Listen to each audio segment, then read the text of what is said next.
ಶ್ರೀ ಗುರು ಬಸವಲಿಂಗಾಯ ನಮಃ. ಈ ದಿನ ಯುಗಾದಿ ಪಾಡ್ಯ, ಹೊಸ ಪ್ರಕೃತಿಯ ಹೊಸ ವರ್ಷದ ಪ್ರಾರಂಭ. ಎಲ್ಲ ಹಸಿರು ಎಲೆಗಳು ಚಿಗುತು ಈ ಪ್ರಕೃತಿ ತಾಯಿಗೆ ಹಸಿರನ್ನು ಉಡಿಸಿ, ಮತ್ತು ಎಲ್ಲ ಪ್ರಾಣಿ ಪಕ್ಷಿಗಳಿಗೆ ಒಂದು ನೆರಳಾಗಿ, ಮತ್ತು ಈ ಭುವಿಗೆ ಒಂದು ಸಂಪತ್ತನ್ನು ಕೊಡುವಂಥ ಈ ಮಹಾದಿನ ಚೈತ್ರ ಮಾಸ ಪ್ರತಿಪದೆ.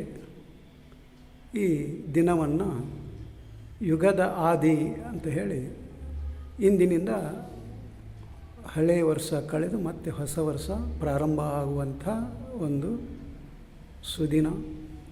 ಮತ್ತು ಈ ದಿನ ಪ್ರಾರಂಭದಲ್ಲಿ ಬೇವು ಮತ್ತು ಬೆಲ್ಲ ಇವುಗಳನ್ನು ಸೇವಿಸುವಂಥ ದಿನ. ಕಾರಣ, ನಮ್ಮ ಹಿರಿಯರು ಇದನ್ನು ಎದಕ್ಕೋಸ್ಕರ ಮಾಡಿದ್ರು ಅಂದರೆ, ಒಂದು ಸಾಂಕೇತಿಕವಾಗಿ ನಮ್ಮ ಬದುಕಲ್ಲಿ ಮತ್ತು ನಮ್ಮ ಒಂದು ಜೀವನದ ಒಂದು ದಾರಿಯಲ್ಲಿ ಕಷ್ಟ ಮತ್ತು ಸುಖ, ದುಃಖ, ದುಮ್ಮಾನಗಳು, ಸಂತೋಷಗಳು ಏನೇ ಬಂದರೂ ಸಮನಾಗಿ ಸ್ವೀಕಾರ ಮಾಡಬೇಕು.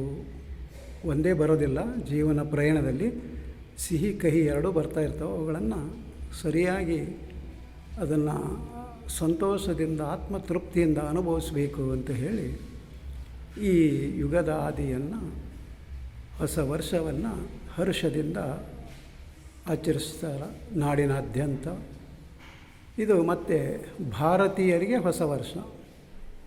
ಇಲ್ಲಿ ಮತ್ತೊಬ್ಬರು ಹೇಳ್ತಿರ್ತಾರೆ ನಮಗೆ ಹೊಸ ವರ್ಷ. ಅದಲ್ಲ, ಇಡೀ ಭಾರತದಾದ್ಯಂತ ಯಾರಿದ್ದಾರಲ್ಲ ಅವ್ರಿಗೆಲ್ಲರಿಗೂ, ಯಾವುದೇ ಕೋಮಿನವರು ಇರ್ಬೋದು, ಯಾವುದೇ ಧರ್ಮದವರು ಇರ್ಬೋದು, ಯಾವುದೇ ಜಾತಿಯವರು ಇರ್ಬೋದು, ಎಲ್ಲರಿಗೂ ಇದು ಒಂದು ಹೊಸ ವರ್ಷ. ಹಾಗೆ ಈ ಯುಗಾದಿ ಪಾಡ್ಯದಂದು, ಹೊಸ ವರ್ಷದಂದು, ನಮ್ಮ ಲಿಂಗಾಯತ ಧರ್ಮದ ಮೂಲ ಏನು ಅಂತ ಕೇಳಿದಾಗ, ಈ ದಿನ ಶೂನ್ಯಪೀಠಾಧೀಶ ವ್ಯೋಮಕಾಯ ಸಿದ್ಧ ಅಲ್ಲಮ ಪ್ರಭುದೇವರು ಹುಟ್ಟಿದಂಥ ದಿನ. ಈ ಹೊಸ ವರ್ಷದ ಹೊಸ ದಿನದಂದು ಅಲ್ಲಮ ಪ್ರಭುದೇವರು ಶಿವಮೊಗ್ಗ ಜಿಲ್ಲೆ ಶಿಕಾರಿಪುರ ತಾಲೂಕು ಬಳ್ಳಿಗಾವಿ ಎಂಬ ಊರಲ್ಲಿ ಅವರು ಜನನವಾಗುತ್ತದೆ. ಅವರ ಮೂಲ ಮನೆತನದ ಒಂದು ಕಾಯಕ ಮದ್ದಲೆಯನ್ನು ಬಾರಿಸೋದು. ದೇವಸ್ಥಾನಗಳಲ್ಲಿ ಮದ್ದಲೆಯನ್ನು ಬಾರಿಸೋದು ಅವರ ಒಂದು ಕಾಯಕ. ಹಾಗೆ ಅವರು ಮದ್ದಲೆಯನ್ನು ಬಾರಿಸುವಂಥ ಕಾಯಕವನ್ನು ಮುಂದುವರಿಸುತ್ತಾ ಅವರಿಗೆ ಬನವಾಸಿಗೆ ಅವರ ಆಗಮನವಾಗ್ತದೆ. ಅಲ್ಲಿ ರಾಜಕುಮಾರಿಯಾದಂಥ ಮಾಯಾದೇವಿ ಅವರು ನೃತ್ಯಕ್ಕೆ ಮದ್ದಳೆಯನ್ನು ಬಾರಿಸುವಾಗ ಅವರ ಒಂದು ಮದ್ದಳೆಯ ಕಲೆಯನ್ನು ಮೆಚ್ಚಿ, ನಾನು ನಿನ್ನ ಮದುವೆಯಾಗ್ತೇನೆ ಅಂತ ಹೇಳಿದಾಗ, ಇದು ಮದುವೆಯಾಗೋದು ನನ್ನ ಕೆಲಸ ಅಲ್ಲ, ನಾನು ಒಂದು ಆಧ್ಯಾತ್ಮಿಕ ಜೀವಿ, ಒಂದು ಆಧ್ಯಾತ್ಮಿಕ ಒಂದು ಕ್ಷೇತ್ರದಲ್ಲಿ ನಾನು ಮುಂದುವರಿತೀನಿ ಹೊರತು ಮದುವೆಯಾಗಿ ಸಂಸಾರದಲ್ಲಿ ನಾನು ಬೀಳೋದಿಲ್ಲ ಅಂತ ಹೇಳಿ ಆ ಮಾಯೆಯನ್ನು ತೊಲಗಿಸಿ, ಅಂದರೆ ತೊಲಗಾಚೆ ಅಂತ ಹೇಳಿ, ಮುಂದೆ ಅವರು ಅನಿಮಿಷ ಯೋಗಿಯಿಂದ ಅವರಿಗೆ ಒಂದು ಲಿಂಗ ದೀಕ್ಷೆ ಆಗ್ತದೆ. ಮುಂದೆ ಅವರು ಹಾಗೆ ಇಡೀ ದೇಶವನ್ನು ಪರ್ಯಟನೆ ಮಾಡುತ್ತಾ, ಅಂದರೆ ಪ್ರವಾಸ ಕೈಗೊಳ್ತಾ ಇಡೀ ದೇಶವನ್ನು ಸಂಚಾರ ಮಾಡಿ, ವೇದ, ಆಗಮ, ಉಪನಿಷತ್ತು ಎಲ್ಲ ಧಾರ್ಮಿಕ ಗ್ರಂಥಗಳೇನಿದ್ದಲ್ಲ ಎಲ್ಲವನ್ನೂ ಅವರು ಅಧ್ಯಯನ ಮಾಡಿದರು. ಆದರೆ ಎಲ್ಲಿ ಯಾವುದೂ ಸಹಿತ ಅವರಿಗೆ ಒಂದು ಸಾಧನೆ ತೃಪ್ತಿ ಕೊಟ್ಟಿರಲಿಲ್ಲ. ಅದಕ್ಕೋಸ್ಕರ ಅವರು ಕಲ್ಯಾಣಕ್ಕೆ ಅವರ ಆಗಮನ ಆಗ್ತದೆ. ಅದೇ ತಾನೇ ಗುರು ಬಸವಣ್ಣನವರು ಹೊಸ ಧರ್ಮವನ್ನು, ಅಂದರೆ ಲಿಂಗಾಯತ ಧರ್ಮವನ್ನು ಕೊಡಮಾಡಿರ್ತಾರೆ. ಆ ಧರ್ಮದ ಒಂದು ಆಚಾರ ವಿಚಾರ ಅದು ಹೇಗೆ ಮುಂದುವರಿಸ್ಕೊಂಡು ಹೋಗಬೇಕು ಅನ್ನುವುದನ್ನು ತಿಳಿಯುವುದಕ್ಕೋಸ್ಕರ ಅವರು ಕಲ್ಯಾಣಕ್ಕೆ ಬಂದು ಅಲ್ಲಿ ಅವರು ಏನು ಮಾಡ್ತಾರೆ ಅಂದರೆ ಕಲ್ಯಾಣದಲ್ಲಿ ಅಲ್ಲಿಯವರೆಗೆ ಗುರು ಬಸವಣ್ಣನವರು ಅನುಭವ ಮಂಟಪ ಅನ್ನುವಂಥ ಒಂದು ಸಂಸ್ಥೆಯನ್ನು ಸ್ಥಾಪನೆ ಮಾಡಿರ್ತಾರೆ. ಅದಕ್ಕೆ ಯಾರು ಯೋಗ್ಯರಾದಂಥ ಅಧ್ಯಕ್ಷರನ್ನು ಕುಂಡ್ರಿಸಬೇಕು ಅನ್ನುವಾಗ ಅಲ್ಲಮಪ್ರಭುದೇವರ ಆಗಮನವಾಗ್ತತಿ. ಅಲ್ಲಿ ಮಹಾಜ್ಞಾನಿ ಮತ್ತು ಆದಂಥ ಅಲ್ಲಮಪ್ರಭುದೇವರು, ಇಲ್ಲಿ ಮಹಾಗುರು ಆದಂಥ ಗುರು ಬಸವಣ್ಣನವರು, ಇವರಿಬ್ಬರ ಒಂದು ಸಮಾಗಮ ಅಲ್ಲಿ ಕಲ್ಯಾಣಕ್ಕೆ ಆದಾಗ ಅವರು ಆ ಶೂನ್ಯ ಪೀಠಾರೋಹಣವನ್ನು ಅವರು ನೆರವೇರಿಸ್ತಾರೆ. ಅದಕ್ಕೆ ಗುರು ಬಸವಣ್ಣನವರು ಅಲ್ಲಮಪ್ರಭುದೇವರು ಅಂತಿಂಥವ್ರಲ್ಲ. ಅವರು ಯಾರಾದರೂ ಏನಾದರೂ ಕೊಡ್ತಾನೆ ಮಾಡ್ತಾನೆ ಅಂತ ಹೇಳಿದರೆ ಅದಕ್ಕೆ ಅವರು ಮನಸ್ಸು ಸೋಲವರಲ್ಲ. ಆದರೆ ಗುರು ಬಸವಣ್ಣನವರು ಅವ್ರ ಬಗ್ಗೆ ಹೇಳ್ತಾರೆ. ಅಲ್ಲಮಪ್ರಭುದೇವರ ಬಗ್ಗೆ ಒಂದು ಕಡೆ ಹೇಳ್ತಾರೆ ಅವರು, ಹೊನ್ನಿನ ಆಪ್ಯಾಯನಕ್ಕೆ ಬೋಳಾದವನಲ್ಲ, ಹೊನ್ನಿನ ಆಪ್ಯಾಯನಕ್ಕೆ ಬೋಳಾದವನಲ್ಲ, ಮಣ್ಣಿನ ಆಪ್ಯಾಯನಕ್ಕೆ ಬೋಳಾದವನಲ್ಲ, ಹೆಣ್ಣಿನ ಆಪ್ಯಾಯನಕ್ಕೆ ಬೋಳಾದವನಲ್ಲ, ಲಿಂಗ ದೇವರಲ್ಲಿ ಎನಗೂ ಯಾರೂ ಇಲ್ಲವೆಂದು ಬೋಳಾದ ನನ್ನ ಪ್ರಭುದೇವರು. ಅಂದರೆ ಬೋರಳಾದ ಅಂದರೆ ಒಂದು ಮರಳಾದ. ಅಂದರೆ ಅಲ್ಲಿ ಒಂದು ಹೊನ್ನು ಕೊಡ್ತಾನೆ ಅಂತ ಹೇಳಿ ನನಗೆ ಅವರು ಮರಳಾಗಲಿಲ್ಲ, ಹೆಣ್ಣು ಕೊಡ್ತಾನೆ ಅಂತ ಹೇಳಿ ಮರಳಾಗಲಿಲ್ಲ, ಮತ್ತು ಮಣ್ಣು ಕೊಡ್ತಾನೆ ಅಂತ ಹೇಳಿ ಅಲ್ಲಿ ಮರಳಾಗಲಿಲ್ಲ. ಮತ್ತು ಅದಕ್ಕೋಸ್ಕರ ಅವರು ಮರಳಾದರು ಅಂತ ಕೇಳಿದಾಗ ಆ ಸೃಷ್ಟಿಕರ್ತ ಪರಮಾತ್ಮನಲ್ಲಿ ನಾನೊಬ್ಬನೇ ಇದ್ದೇನೆ ಅನ್ನುವಂಥ ಒಂದು ಭಾವನೆಯಿಂದ ನನಗೆ ಅವರು ಬೋಳಾದರು ಅಂದ್ರೆ ಮರಳಾದರು ಅಂತ ಇಲ್ಲಿ ಗುರು ಬಸವಣ್ಣನವರು ಅಲ್ಲಿ ಅಲ್ಲಮಪ್ರಭುದೇವರ ಬಗ್ಗೆ ಒಂದು ಮೆಚ್ಚುಗೆ ಮಾತನ್ನು ಆಡ್ತಾ ಇರ್ತಾರೆ. ಕಾರಣ ಹಾಗೆ ಒಂದು ಹೊಸ ಧರ್ಮವನ್ನು ಕೊಟ್ಟಾಗ ಅನೇಕ ಅಡೆತಡೆಗಳು, ಅನೇಕ ದುಷ್ಟರು, ಕುಹಕಿಗಳು, ಮತೀಯವಾದಿಗಳು ತುಂಬ ಅಡ್ಡಿಪಡಿಸ್ತಾ ಇದ್ದರು ಅವರು. ಆದರೆ ಅಡ್ಡಿಪಡಿಸುವ ಒಂದು ಸಮಯದಲ್ಲಿ ಅವರಿಗೆ ಒಂದು ದೊಡ್ಡ ರಕ್ಷಣೆಯಾಗಿ ಒಂದು ದೊಡ್ಡ ಒಂದು ಮಾರ್ಗದರ್ಶಕರು ಅಂತ ಹೇಳ್ಬೋದು.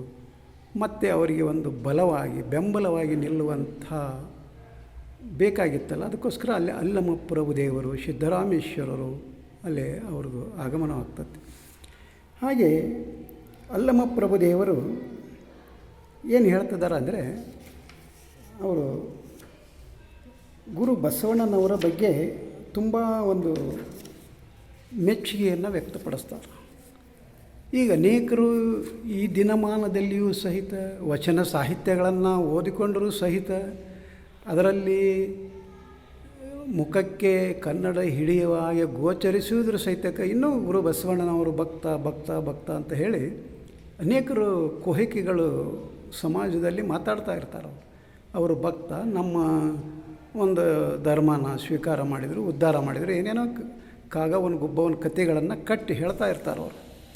ಆದರೆ ಇಲ್ಲಿ ಅಲ್ಲಮಪ್ರಭುದೇವರು ಏನು ಹೇಳ್ತಾರೆ, ಅವರು ಹೇಗೆ ಗುರು ಬಸವಣ್ಣನವರು ಲಿಂಗಾಯತ ಧರ್ಮದ ಗುರುವಾದರು, ಅವರಿಂದ ಈ ಲಿಂಗ ಅವರಿಂದ ಬಂತು ಇದು ಅನ್ನೋದನ್ನು ಇಲ್ಲಿ ಅಲ್ಲಮಪ್ರಭುದೇವರು ತುಂಬ ಒಂದು ಮಾರ್ಮಿಕವಾದಂಥ ಒಂದು ವಚನವನ್ನು ಇಲ್ಲಿ ನಮಗೆ ಕೊಡಮಾಡ್ತಾರೆ ಅವರು. ಕಲ್ಯಾಣವೆಂಬ ಪ್ರಣತೆಯಲ್ಲಿ ಭಕ್ತಿ ರಸವೆಂಬ ತೈಲವನೆರೆದು ಆಚಾರವೆಂಬ ಬತ್ತಿಯಲ್ಲಿ ಬಸವಣ್ಣನೆಂಬ ಜ್ಯೋತಿ ಮುಟ್ಟಿಸಲು ತೊಳಗಿ ಬೆಳಗುತ್ತಿದ್ದತ್ತೆಯ ಶಿವನ ಪ್ರಕಾಶ. ಆ ಬೆಳಗಿನೊಳಗೆ ಒಪ್ಪುತ್ತಿದ್ದರಯ್ಯ ಅಸಂಖ್ಯಾತ ಭಕ್ತಗಣಗಳು. ಶಿವಭಕ್ತನಿದ್ದ ಕ್ಷೇತ್ರ ಅವಿಮುಕ್ತ ಕ್ಷೇತ್ರವೆಂಬುದು ಹುಷಿಯೇ, ಶಿವಭಕ್ತನಿದ್ದ ದೇಶ ಪಾವನವೆಂಬುದು ಹುಷಿಯೇ. ನಮ್ಮ ಗುಹೇಶ್ವರ ಲಿಂಗದಲ್ಲಿ ಎನ್ನ ಪರಮಾರಾಧ್ಯ ಗುರು ಸಂಗನ ಬಸವಣ್ಣನ ಮಹಿಮೆಯೇ ನೋಡ ಸಿದ್ದರಾಮ. ಅಲ್ಲಿ ಸಿದ್ದರಾಮರ ಒಡಗೂಡಿ ಏನು ಕಲ್ಯಾಣಕ್ಕೆ ಅಲ್ಲಮಪ್ರಭುದೇವರು ಬರ್ತಾರಲ್ಲ, ಅಲ್ಲಿ ಅವರು ಒಂದು ಮನಸ್ಸು ತುಂಬಿ ಒಂದು ಸಂತೃಪ್ತಿಯಿಂದ ಗುರು ಬಸವಣ್ಣನವರ ಬಗ್ಗೆ ಅವರು ಹೇಳುವಂಥ ಒಂದು ವಚನ ಇದು. ಅವರು ಹೇಳ್ತಾರೆ, ಕಲ್ಯಾಣವೆಂಬ ಪ್ರಣತೆಯಲ್ಲಿ, ಅಂದರೆ ಒಂದು ಕಲ್ಯಾಣ ಅನ್ನುವಂಥ ಒಂದು ಪಣತೆಯೊಳಗೆ ಅಲ್ಲಿ ಭಕ್ತಿಯೇ ಅನ್ನೋದು ಒಂದು ತೈಲವಾಗಿತ್ತು. ಮತ್ತು ಆ ಭಕ್ತಿ ಜೊತೆಗೆ ಆಚಾರ ಅನ್ನುವಂಥದ್ದು ಬತ್ತಿಯಾಗಿತ್ತು. ಮುಂದೆ ಆ ಪ್ರಣತೆ ಭಕ್ತಿ ರಸಕ್ಕೆ ಆಚಾರ ಎಂಬ ಬತ್ತಿಗೆ ಅಲ್ಲಿಗೆ ಏನಾಯ್ತು ಅಂದ್ರೆ ಬಸವಣ್ಣನೆಂಬ ಜ್ಯೋತಿ ಮುಟ್ತದೆ ಅಂತ ಹೇಳ್ತಾರೆ ಅವರು. ಬಸವಣ್ಣನೆಂಬ ಜ್ಯೋತಿ ಅಲ್ಲಿ ಮುಟ್ಟಿತು. ಆವಾಗ ಅಲ್ಲೇನಾಗಿಬಿಡ್ತು ಅಂದ್ರೆ ಶಿವನ ಪ್ರಕಾಶ ಅಂದರೆ ಆ ಸೃಷ್ಟಿಕರ್ತ ಪರಮಾತ್ಮನ ಒಂದು ಪ್ರಕಾಶ ಅಲ್ಲಿ ಹೊರಹೊಮ್ಮಿತು, ಬೆಳಕು ಹೊರಹೊಮ್ಮಿತು ಅಂತ ಹೇಳ್ತಾರೆ ಅವರು. ಹಾಗೆ ಮುಂದೆ ಏನು ಹೇಳ್ತಾರೆ, ಆ ಬೆಳಗಿನೊಳಗೆ ಒಪ್ಪುತ್ತಿದ್ದರಯ್ಯ ಅಸಂಖ್ಯಾತ ಭಕ್ತಗಣಗಳು. ಅಂದರೆ ಆ ಗುರು ಬಸವಣ್ಣನವರು ಹಚ್ಚಿದಂಥ ಕಲ್ಯಾಣ ಜ್ಯೋತಿಯಲ್ಲಿ ಅಸಂಖ್ಯಾತ ಭಕ್ತರಲ್ಲಿ ಏನು ಮಾಡಿದ್ರಂತ, ಅಲ್ಲಿ ಬೆಳಕು ತಮ್ಮ ಬಾಳನ್ನು ಬೆಳಗಿಕೊಂಡ್ರು, ತಮ್ಮ ಬದುಕನ್ನು ಹಸನು ಮಾಡಿಕೊಂಡ್ರು ಅನ್ನೋದನ್ನು ಇಲ್ಲಿ ಅಲ್ಲಮಪ್ರಭುದೇವರು ಹೇಳ್ತಾರೆ.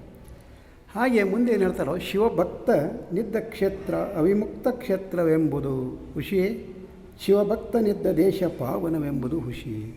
ಎಲ್ಲಿ ಶಿವಭಕ್ತರದಾರ, ಸೃಷ್ಟಿಕರ್ತ ಪರಮಾತ್ಮನಿಗೆ ಶರಣಾದಂಥ ಶರಣರು ಎಲ್ಲಿದಾರ, ಅದು ಅವಿಮುಕ್ತ ಕ್ಷೇತ್ರ, ಅದು ಒಂದು ಪಾವನ ಕ್ಷೇತ್ರ ಅನ್ನೋದನ್ನು ಇಲ್ಲಿ ಅಲ್ಲಮಪ್ರಭುದೇವರು ಹೇಳ್ತಾರೆ. ಹಾಗೆ ಮುಂದೆ ಅವರು ಭಾಳ ಒಂದು ಮಾರ್ಮಿಕವಾದಂಥ ನುಡಿಯನ್ನು ಇಲ್ಲಿ ನುಡಿತಾರೆ. ಅವರು ಏನಂತ ಕೇಳಿದರೆ, ಗುಹೇಶ್ವರ ಲಿಂಗದಲ್ಲಿ ಆ ಸೃಷ್ಟಿಕರ್ತ ಪರಮಾತ್ಮನಲ್ಲಿ ಎನ್ನ ಪರಮಾರಾಧ್ಯ ಗುರು ಸಂಗನ ಬಸವಣ್ಣನ ಮಹಿಮೆಯ ನೋಡ ಸಿದ್ಧರಾಮ ಅಂತೇಳಿ ಅಲ್ಲಿ ಸಿದ್ದರಾಮೇಶ್ವರ ಯೋಗಿಗಳೇ ಅವರು ಹೇಳ್ತಾರೆ. ಅಲ್ಲಿ ಏನು ಹೇಳ್ತಾರೆ, ಅಲ್ಲಮಪ್ರಭುದೇವರಂಥ ವ್ಯೋಮಕಾಯ ಸಿದ್ಧ ಅಲ್ಲಮಪ್ರಭುದೇವರು ಮತ್ತು ಬಯಲು ಬ್ರಹ್ಮ ಅಂತ ಏನೇನೋ ಅವರಿಗೆ ಬಿರುದಾಂಕಿತಗಳನ್ನು ಅಲ್ಲಿವರೆಗೆ ಅವರು ಪಡೆದಂಥವರು, ಅಲ್ಲಿ ಗುರು ಬಸವಣ್ಣನವರಿಗೆ ಎನ್ನ ಪರಮಾರಾಧ್ಯ ಗುರು, ಬರೀ ಕೇವಲ ಗುರು ಅಲ್ಲ, ಪರಮಾರಾಧ್ಯ ಗುರು ಅಂತ ಹೇಳಿ ಇಲ್ಲಿ ಅವರು ಕರಿಬೇಕಾದ್ರೆ ಇದು ಲಿಂಗಾಯತ ಧರ್ಮ ಯಾರಿಂದ ಹುಟ್ಟಿತು ಅನ್ನೋದನ್ನು ಈ ಕುಹಕಿಗಳು ಸ್ವಲ್ಪ ತಿಳ್ಕೋಬೇಕು, ಓದಬೇಕು, ವಚನಗಳನ್ನು ಓದಬೇಕು, ಪಚನ ಮಾಡಿಕೊಳ್ಬೇಕು. ಆವಾಗ ಗುರು ಬಸವಣ್ಣನವರ ಒಂದು ಮಹತ್ವ ಗೊತ್ತಾಗ್ತದೆ.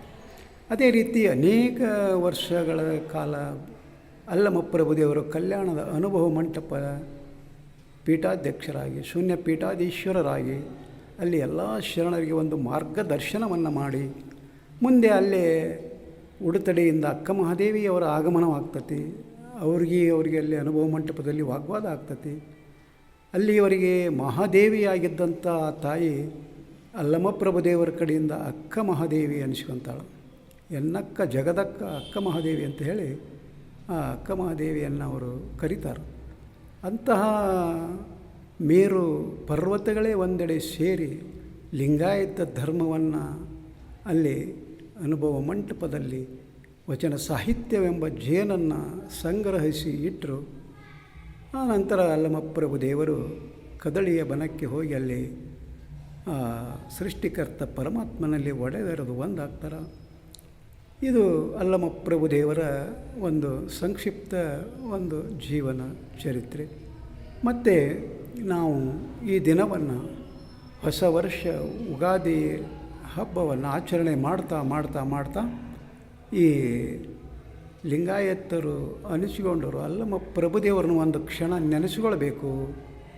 ಅವರು ನಮಗಾಗಿ, ನಮ್ಮ ಧರ್ಮಕ್ಕಾಗಿ ಮಾಡಿದ ತ್ಯಾಗ ಎಲ್ಲಗಳನ್ನು ನಾವು ಒಂದು ಕ್ಷಣ ನೆನೆಸ್ಕೋಬೇಕು ನಮ್ಮ ಶರಣರ ಅಂತ ಹೇಳುತ್ತಾ, ಯುಗಾದಿ ಹಬ್ಬದ ಶುಭಾಶಯಗಳು ಹಾಗೂ ಅಲ್ಲಮಪ್ರಭುದೇವರ ಜಯಂತಿಯ ಶುಭಾಶಯಗಳನ್ನು ತಿಳಿಸುತ್ತಾ ಈ ನುಡಿಗೆ ನನ್ನ